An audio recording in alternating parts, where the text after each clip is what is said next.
जी। एक और आपकी बुक है, मैं दिखाना चाहूँगा दर्शकों को, आप सब देख सकते हैं। इनका बुक जो है कलयुगी आदमी, इसमें इनकी तस्वीर भी पूरी तरह से छपी हुई है। मैं दिखाना चाहूँगा, इसमें ये एक लाइन लिखते हैं कि मैं बाबा साहब बोल रहा हूँ, मैं बहरों की बस्ती में आवाज़ उठाने आया हूँ, बाबा साहब भीमराव हूँ, मिशन बताने आया हूँ। जी बिल्कुल। आप सर लिख रहे हैं इस कविता में कि मैं बाबा साहब डॉक्टर भीमराव अंबेडकर बोल रहा हूँ, जी। मिशन बताने आया हूँ। जी। कैसे है सर, आप बाबा साहब कैसे हो गए? इस तरह से मैं आपके इस घर में हूँ सर, मैं देख पा रहा हूँ कि आपके इस घर में बहुत सारे महापुरुषों का फोटो लगा हुआ है। इसमें मान्यवर कांशीराम साहब, फातिमा शेख और पेरियार जी और तमाम महापुरुष यहाँ पे दिखाई दे रहे हैं। सर, जिस तरह से मेरा जो प्रश्न होगा, आप अपने इस घर में पेरियार जी को कहाँ लगा रखे हैं? वो तो महाराज कहते हैं कि ईश्वर को मानने वाला मूर्ख होता है। पेरियार जी इस तरह का सर वो बात करते हैं और आप अपने घर में लगा रखे हैं, महापाप कर रहे हैं सर। इस तरह की चीज सर आप लिख रहे हैं सामाजिक गद्दारों के ऊपर, क्या किसे आप गद्दार कह रहे हैं? सामाजिक गद्दार कहीं और के नहीं हैं, सामाजिक गद्दार हमारे परिवेश में ही हैं।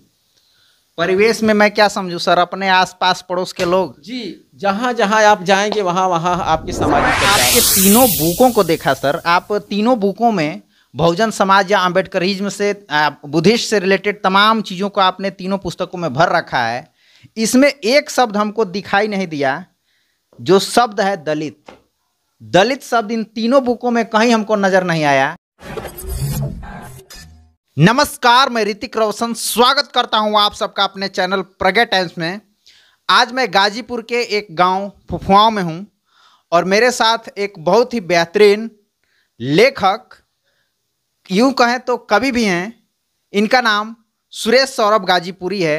बहुत से लोग जानते हैं सोशल मीडिया के माध्यम से, या तमाम साहित्य जो लिखते रहते हैं, इनके साहित्य को बहुत से लोग पढ़ा करते हैं। मैं इनके आज घर में हूं और यहाँ पे बहुत सारी चीज़ें दिखाई दे रही हैं जिस पे मैं सवाल करना चाहूँगा। सर, सबसे पहले तो मैं आपका परिचय आप ही के मुंह से कराना चाहूँगा। मेरा नाम सुरेश कुमार है और मेरे पिताजी का नाम मार्कंडे राम है। मेरी माताजी का नाम परिनिवृत्ता लीलावती देवी है। ठीक है। और हम 3 भाई और एक बहन हैं। सर, हम लोग का जो जीवन रहा है बड़ा संघर्षमय रहा है और बहुत संघर्ष करने के बाद, बाबा साहब की किताबों को पढ़ने के बाद, मेहनत करने के बाद आज हम इस मुकाम पर हैं कि एक हम सरकारी विद्यालय के अध्यापक हैं। जी। जिस तरह से मैं आपके इस घर में हूं सर, मैं देख पा रहा हूं कि आपके इस घर में बहुत सारे महापुरुषों का फोटो लगा हुआ है। इसमें मान्यवर कांशीराम साहब, फातिमा शेख और पेरियार जी और तमाम महापुरुष यहाँ पे दिखाई दे रहे हैं। सर, जिस तरह से मेरा जो प्रश्न होगा, आप अपने इस घर में पेरियार जी को कहाँ लगा रखे हैं? वो तो महाराज कहते हैं कि ईश्वर को मानने वाला मूर्ख होता है। पेरियार जी इस तरह का सर वो बात करते हैं और आप अपने घर में लगा रखे हैं, महापाप कर रहे हैं सर, हमको तो लग रहा है। जी, यदि ईश्वर की सत्ता होती तो शायद मनुष्य में भेदभाव नहीं होता। कहा जाता है कि ईश्वर कण कण में है, ईश्वर के बिना एक पत्ता नहीं हिल सकता है। लेकिन मैं तो यह देख रहा हूँ कि इतने सारे पत्ते हिल गए, यहाँ तक कि संसद हिल जाती है, मंदिर मस्जिद गिरजाघर हिल जाते हैं और ईश्वर का कहीं अता पता नहीं है। इन्होंने पेरियार जी की, जहाँ तक आपने बात की, तो मैंने इनको पढ़ा तो उन्होंने 15 सवाल किया था और ये 15 सवाल उस समय किए हैं, ये कहीं और नहीं कहे हैं, हमारे मंडल वाराणसी में ही किए हैं ये सवाल। ये भी आए थे दर्शन करने के लिए। जब उन्होंने वहाँ की कुप्रथा को देखा तो उन्होंने 15 सवाल किए थे। जी, इसलिए मैंने इन्हें अपने आने वाले पीढ़ी को बताने के लिए अपने घरों में इसको सजा करके रखा है। इधर मैं देख पा रहा हूँ फातिमा शेख जी भी आपके तस्वीर में शामिल हैं, क्या कहना चाहेंगे सर? जी बिल्कुल, इन्होंने शिक्षा के क्षेत्र में सावित्रीबाई फूले के लिए बहुत बड़ा योगदान दिया था, भूमि दिया था, तब जाकर के सावित्रीबाई फूले ने शिक्षा को प्रारंभ कर पाई थी। जी।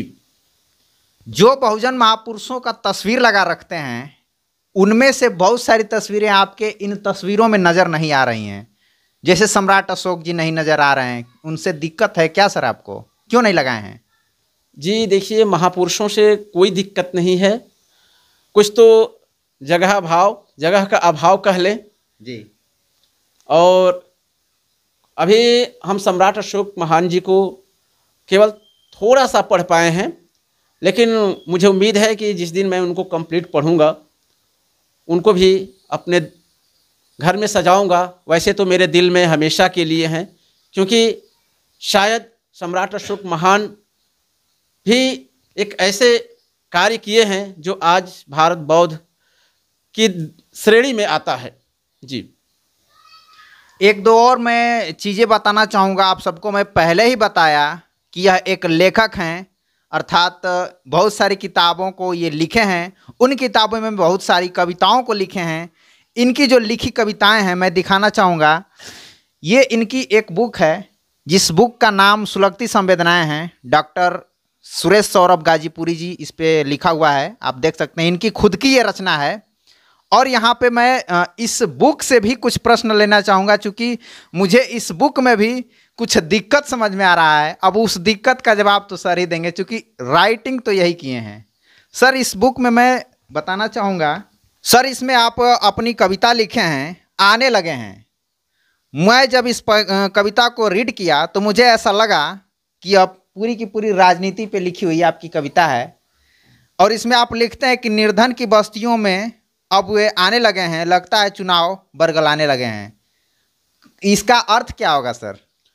देखिए, आपने जो पंक्तियां पढ़ी हैं कि निर्धन की बस्तियों में वो आने लगे हैं, लगता चुनाव आया बरगलाने लगे हैं, ये कहीं ना कहीं हमारे समाज को आईना दिखाने के लिए पंक्तियां लिखी गई हैं कि हम एक ऐसे प्रतिनिधि का चुनाव करें जो सिर्फ चुनाव के समय ही न दिखे, बल्कि वो हमेशा हमारे साथ खड़ा रहे, हमारे दुख के साथ खड़ा रहे, हमारे समाज के साथ खड़ा रहे, तब जाकर के वो असली लीडर कहलाता है। न तो आजकल क्या हो रहा है, राजनीतिक दृष्टि से मैं बात नहीं कर रहा हूँ, मैं सामाजिक दृष्टि से बात कर रहा हूँ कि आजकल के जो नेताजी लोग हैं वो आ रहे हैं और 5 वर्ष में सिर्फ एक बार आते हैं चुनाव के समय, और उनसे मिलते हैं और कहते हैं कि आप हमें जिताओ, हम आपका सेवा करेंगे। लेकिन सेवा के नाम पर हमारी सड़कें बदहाल हैं, सेवा के नाम पर बेरोजगारी है, सेवा के नाम पर लोग निर्धन होते जा रहे हैं, सेवा के नाम पर लोग कर्जदार होते जा रहे हैं।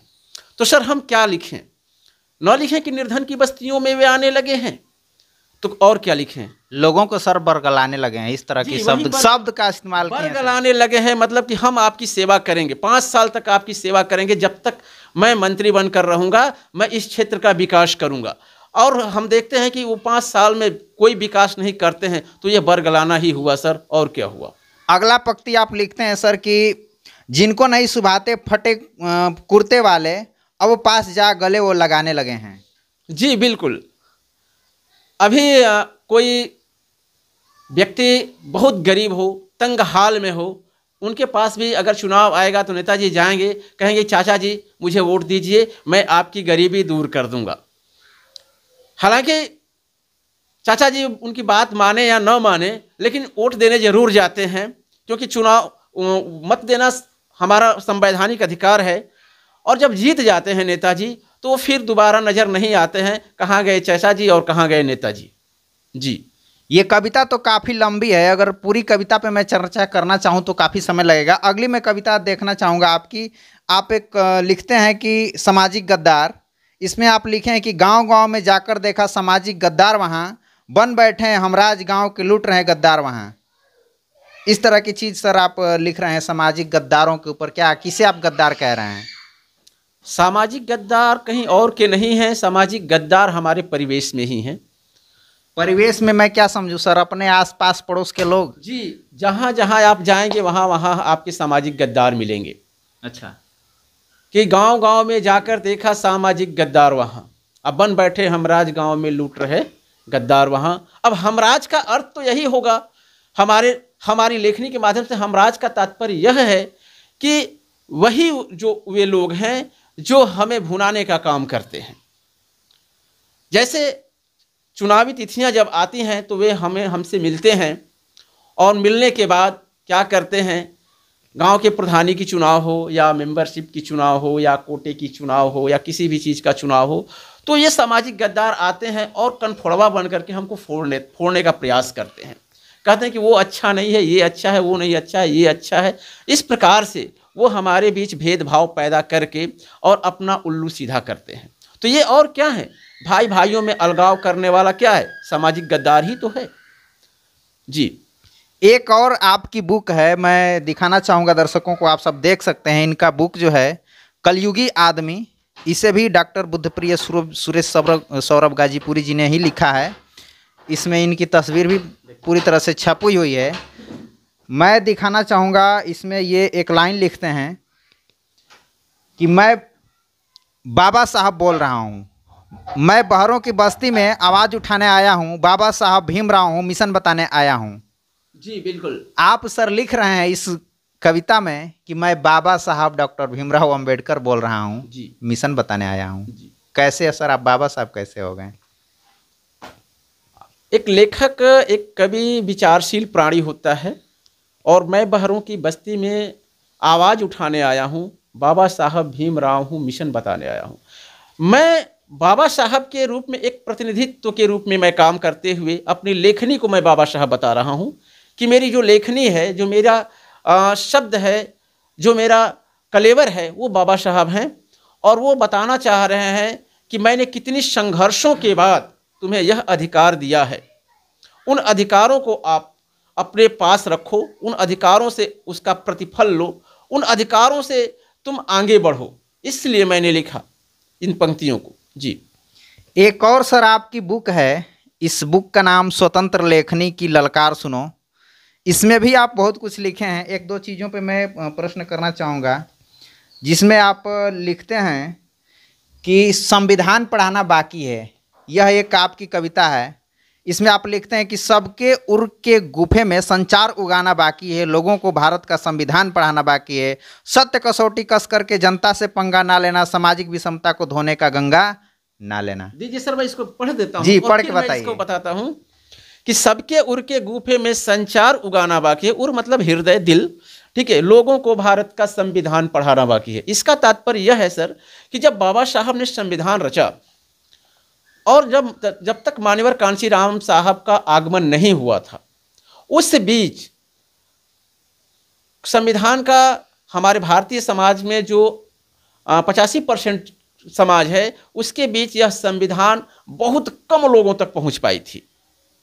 और मैं उन परिस्थितियों को, उस परिवेश को देखता हूं, और आज भी उस परिवेश से मैं तुलनात्मक अध्ययन करता हूं, तो आज भी पाता हूं कि हम संविधान का नाम तो सुन गए हैं, लेकिन आज भी 85% के घरों में संविधान नहीं है। बहुत कम लोगों के, 10%, 20% लोगों के पास आज संविधान पहुंच चुका है, जो उसको पढ़ करके उसमें लिखे गए अधिकारों का वास्तविक रूप से फल ले रहे हैं। लेकिन आज भी हमारे जो दबा कुचला समाज है, उनके पास न उनके अधिकार का कोई मतलब समझ में आता है, न संविधान का मतलब समझ आता है। इसलिए मुझे यह लिखना पड़ा कि सबके उर के गुफे में संचार उगाना बाकी है, लोगों को भारत का संविधान पढ़ाना बाकी है, सत्य कसौटी कस करके जनता से पंगा ना लेना। जिस दिन भारत का संविधान हमारी भारतीय जनता पढ़ लेगी, उससे कोई पंगा लेने वाला नहीं होगा, कोई उससे लड़ने वाला नहीं होगा। सत्य कसौटी कस करके जनता से पंगा ना लेना, सामाजिक विषमता को धोने को गंगा ना लेना। कहा जाता है कि गंगा का जल पवित्र होता है, और चाहे जितने भी आप पाप कर लो, जितनी चाहे विषमताएं हो, गंगा में नहाने से क्या होता है, सब के सब पाप धुल जाते हैं। लेकिन ऐसा कुछ नहीं है। जब तक से हमारे पास हमारा अधिकार हमको नहीं जानकारी होगा, तब तक से हम किसी भी चीज को हम फॉलो नहीं कर सकते हैं। सर, आप अपने कविता के माध्यम से गंगा मैया पे सवाल उठा रहे हैं, डर नहीं लगता है? मैं डरा हूं तो सिर्फ अपने अभिभावक से, अपने दोस्तों से। बाकी गंगा एक नदी है, यमुना एक नदी है, सरस्वती एक नदी है। गंगा को माँ कहना उचित भी है, क्योंकि उसके जल से हमारी भूमि सींची जाती है, जिससे हमें खाद्यान्न प्राप्त होते हैं। लेकिन पूजने की जब बात आती है, तो मैं उन माँ का चरण स्पर्श करता हूँ, उन माँ का चरण स्पर्श करता हूँ जिन्होंने मुझे इस पृथ्वी पर लाया। उनसे बढ़कर कोई मेरी माँ नहीं है, अपनी माँ से बढ़कर कोई बड़ी मेरी माँ नहीं। जिस तरह से मैं आपके तीनों बुकों को देखा सर, आप तीनों बुकों में बहुजन समाज या अम्बेडकरिज्म से बुद्धिस्ट से रिलेटेड तमाम चीज़ों को आपने तीनों पुस्तकों में भर रखा है। इसमें एक शब्द हमको दिखाई नहीं दिया, जो शब्द है दलित। दलित शब्द इन तीनों बुकों में कहीं हमको नज़र नहीं आया। आखिर कारण क्या है? सुरेश सौरभ जी दलित शब्द का उपयोग काहे नहीं करते हैं सर? दलित का मतलब अगर हम इसको तोड़ते हैं, अपभ्रंश करते हैं, तो दल का मतलब होता है समूह और इति का मतलब होता है खत्म कर देना। यानी एक समूह को खत्म कर देना, वो भी छल से, दंभ से, द्वेष से, घृणा से, पाखंड से, अंधविश्वास से। जिसको तोड़ दिया जाए तो वो बनता है दलित। और जब वो लोग एक जुड़ करके एक इकट्ठा होते हैं तो फिर अपभ्रंश जब जुड़ते हैं साहब, तो उसमें क्या होता है कि कुछ पाखंडवादी होंगे, कुछ अम्बेडकरवादी होंगे, कुछ न्याय वाले होंगे, कुछ अन्याय वाले होंगे। तो इस प्रकार के शब्द हमारे समाज में जो प्रचलित हैं दलित, यह हमारी पुस्तकों में कहीं नहीं मिलेगा। इसलिए मैंने इन शब्द से कोई सरोकार लेना नहीं समझा। एक दो और चीज़ मैं बताना चाहूँगा, वीडियो का अंत करूँगा। जिस तरह से मैं दिखाना चाहूँगा, इनका बहुत सारा पुरस्कार जो है कि यहाँ पे मिला हुआ है। तमाम पुरस्कार ये विद्यासागर पुरस्कार है और तमाम साहित्य की सम्मान आपको मिली हैं। और यहाँ पे ये बाबा साहब की तमाम जो छोटे छोटे तस्वीरें दिखाई दे रही हैं, मूर्तियाँ दिखाई दे रही हैं, ये सारा चीज़ इनको पुरस्कार में मिला है। और कोई एक नया कवि आप बुक भी लेकर के आ रहे हैं सर? जी, मूक दर्द, एक नई किताब बहुत जल्द ही आपके बीच में आएगी, मूक दर्द। ठीक है, जिस पर अभी मैं काम कर रहा हूँ, उसको लिख रहा हूँ। उस मूक दर्द को बहुत जल्दी ही प्रकाशित कराने का प्रयास करूँगा। संभवतः उसका मैं 8 अप्रैल को संभवतः विमोचन भी कराऊँगा। कुछ नए लोग जो हैं वो गीत संगीत और तमाम क्षेत्रों में रुचि ले रहे हैं, लेकिन वो लेखनी के क्षेत्र में रुचि नहीं ले रहे हैं। क्या कहना चाहेंगे? देखिए, जब तक से आदमी पढ़ेगा नहीं, तब तक से शब्द भंडार नहीं होगा, और जब शब्द भंडार नहीं होगा तो वह अपने भावों की अभिव्यक्ति नहीं कर सकता। इसलिए हमारे समाज को साहित्य के क्षेत्र में उतरना चाहिए, ताकि हम अपने इतिहास को धरोहर के रूप में अपनी पुस्तकों के माध्यम से उसको सजो सके और अपने आने वाली पीढ़ियों को पढ़ा सकें, ताकि उन्हें पता चले कि हम कौन थे, क्या हो गए और क्या होंगे अभी। आओ विचारें आज मिलकर ये समस्याएं सभी। जी, ये तो आप देख सकते हैं, ये जो तीनों बुक मैंने आपको दिखाया, ये तीनों बुक जो है आप खरीद सकते हैं। और वो खरीदने का क्या होगा सर? कैसे वो खरीदेंगे लोग? आप चाहें तो प्रकाशक से भी आप ले सकते हैं, और या यदि मुझसे लेना चाहें तो मैं निःशुल्क पुस्तकें देता हूं, ताकि आप उसे पढ़ें और लाभान्वित हों। और कोई जो बहुत दूर के लोग हैं, वो लोग खरीदना चाहें आपके इस बुक को, तो कैसे खरीदेंगे? जी बिल्कुल, उनके लिए अमेजन का लिंक है, फ्लिपकार्ट का लिंक है। हमारी पुस्तकें अमेजन और फ्लिपकार्ट पर उपलब्ध हैं। आप उसका लिंक मैं आपके माध्यम से शेयर कर दूंगा सर, और आप उस लिंक को नाम सर्च करने पे भी तो आ जाती होंगी ये बुकें? हाँ जी बिल्कुल, डॉक्टर बुद्धप्रिय सुरेश सौरभ गाजीपुरी, या किताब का नाम सर्च करेंगे तो लिंक आ जाएगा सर। तो आपने देखा सुरेश सौरभ गाजीपुरी को, जो गाजीपुर की धरती से बिलोंग करते हैं और काफ़ी बेहतरीन तरीके से बाबा साहब के मिशन को लेखनी के माध्यम से आगे बढ़ाने का काम कर रहे हैं। मिलते हैं नेक्स्ट वीडियो में, तब तक के लिए धन्यवाद। नमस्कार, मैं प्रज्ञा टाइम्स चैनल से ऋतिक रोशन आप सभी से निवेदन करना चाहता हूं कि यदि आप बहुजन पत्रकारिता में प्रज्ञा टाइम्स चैनल को मदद करना चाहते हैं तो आप हमें मदद कर सकते हैं। हमारा फोन पे गूगल पे नंबर है 9934240303। इस पे आप पेटीएम भी कर सकते हैं। आपका एक एक पैसा बहुजन मिशन के काम आएगा, बहुजन पत्रकारिता के काम आएगा। देश भर में जहाँ भी बहुजनों के ऊपर अत्याचार होता है वहाँ हम जाएंगे और उनकी आवाज़ को उठाने का काम करेंगे। तो आप बहुजन पत्रकारिता को आगे बढ़ाने में हमारी मदद करें, हमें आर्थिक सहायता करें। धन्यवाद।